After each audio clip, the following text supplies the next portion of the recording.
Hello എടാ നീ ഗ്രൂപ്പിൽ മെസ്സേജ് കണ്ടില്ലേ? മെസ്സേജോ? എന്നാ മെസ്സേജ്? എടാ വട്ടന് പിന്നെ മൂത്തം തോന്നടാ. ആർക്ക്? മനോജിനോ? ആന്നേ, അവന് ഏറ്റവും ഇഷ്ടമുള്ള എന്തോ സാധനം കൊണ്ട് കൊടുക്കുന്നവർക്ക് 2000 രൂപ കൊടുക്കാമെന്നോ. പോടാ. ആ, ആരാ മെസ്സേജ് ഇട്ടത്? അവന് ഫോണൊന്നും ഇല്ലല്ലോ. അവൻ ആരൊക്കെ കൊണ്ടേലും ഇടിപ്പിച്ചായിരിക്കൂടാ. എന്തായാലും ഞാൻ പോവാം. പിന്നെ നീ വരുന്നുണ്ടെങ്കിൽ 2 മണിക്കൂർ കഴിഞ്ഞ് വന്നിച്ചാൽ മതിയേ. ഞാൻ പോയിട്ട് നീ വന്നേച്ചാൽ മതി. ഓക്കേടാ. പിന്നെ അവന് ഇഷ്ടമുള്ള എന്നാ സാധനമാണ് നീ കൊടുക്കുന്നത്? അതിപ്പോൾ അങ്ങനെ നീ അറിയണ്ട.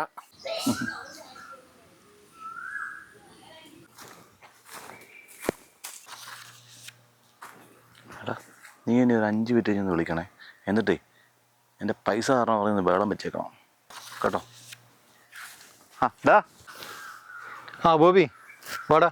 എടാ, കുറേ ദിവസമായിട്ട് ആലോചിക്കുന്നുണ്ട് നിൻ്റെ അടുത്തോടൊന്ന് വരാൻ വേണ്ടി. അല്ലാതെ ഗ്രൂപ്പിലെ മെസ്സേജ് കണ്ടിട്ട് വന്നതല്ല. എടാ, ഞാൻ നിൻ്റെ അടുത്ത് ഇടയ്ക്കൊക്കെ വരുന്നതല്ലടാ. നീ ലാസ്റ്റ് വന്നതേ 6 മാസം മുമ്പ് ഇതുപോലെ ഗ്രൂപ്പിലൊരു മെസ്സേജ് ഇട്ടപ്പോൾ. എടാ, ഓരോ തിരക്കില്ലടാ. ദേ, നിനക്ക് ഇഷ്ടപ്പെട്ട പൊറോട്ടയും beef.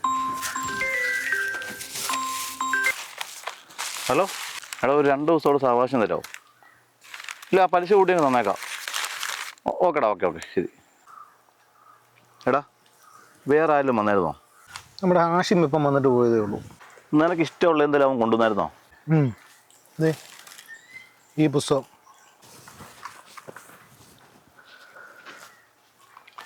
General compartment, Sajeed Thaiparambu.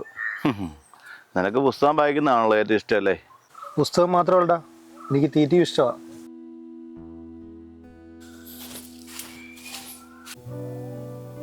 ആരൊക്കെ വന്നിട്ടുണ്ടോ കാര്യമായിട്ട്? പുസ്തകമൊക്കെ ഒരെണ്ണം കിട്ടി. നല്ല ബീഫിൻ്റെ മണവും. ശരിയാടാ, 2 അമ്മമാർ വന്നായിരുന്നു. നീ ഒന്നും കൊണ്ടുവന്നില്ലേ? ഞാനൊന്നും കൊണ്ടുവന്നില്ല. പണിക്ക് പോയിച്ച് വരുന്ന വഴിയാ. പിന്നെ നിനക്ക് ഇഷ്ടമുള്ള ആൾക്കാരും വന്ന് കാണുമല്ലോ. അവരാ സമ്മാനത്തൊക്കെ അടിച്ചുകൊണ്ട് പോയി കാണുന്നു എനിക്കറിയാം. പിന്നെ നീ എന്നതിന് വന്നാ? നീ ഇടയ്ക്കിടയ്ക്ക് ഈ ചരഞ്ഞ പരിപാടിയൊക്കെ നടത്തുന്ന എന്നാത്തിനാന്നും എനിക്കറിയാമല്ലോ. ആർക്കും ഒന്നിനും നേരമില്ലടാ കൂട്ടുകൂടാനും പഴയ പോലെ ഒരുമിച്ചിരിക്കാനും. നിനക്കാണെങ്കിൽ ഫോണും ഇല്ല, സോഷ്യൽ മീഡിയ ഒട്ട് ഉപയോഗിക്കത്തുമില്ല. കൂട്ടുകാരെന്ന് പറഞ്ഞാൽ ജീവനും.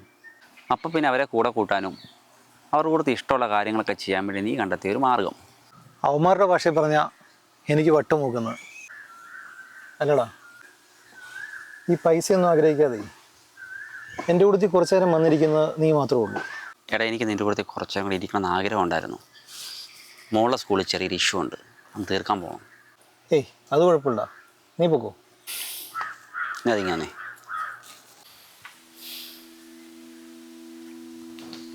ചില രാത്രികളിൽ സ്വബോധം നഷ്ടപ്പെടുന്ന അയാൾ സ്വന്തം കിടപ്പുമുറിയിൽ നിന്നും ഇറങ്ങിപ്പോകുന്ന ശീലമുണ്ടായിരുന്നതുകൊണ്ട് എന്നും പുറത്തുനിന്ന് പൂട്ടിയിരുന്ന ആ മുറിയുടെ വാതിലുകൾ അന്ന് പക്ഷേ മലർക്കെ തുറന്നിട്ടിട്ടാണ് മകൾ സ്വന്തം മുറിയിലേക്ക് കിടക്കാൻ പോയത്.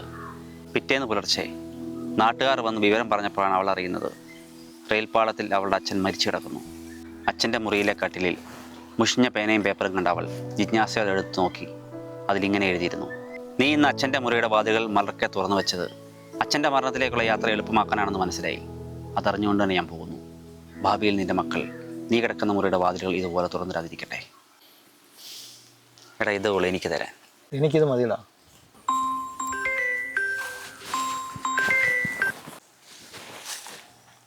ഹലോ, ഇത് സ്കൂളിൽ നിന്നാണേ. ഫീസ് അടയ്ക്കാഞ്ഞോണ്ട് കുഞ്ഞിന്റെ ഹോൾ ടിക്കറ്റ് ഹോൾഡ് ചെയ്ത് വെച്ചിരുന്ന വന്ന് മേടിച്ചോളാൻ പറയാനായിരുന്നു.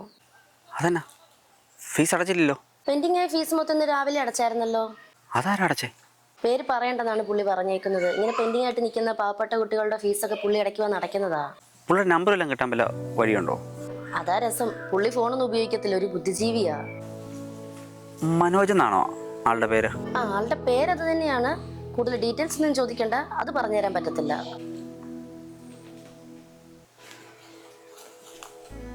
മോടെ സ്കൂളിൽ എന്തോ ആവശ്യത്തിന് പോകണമെന്ന് പറഞ്ഞിട്ട്?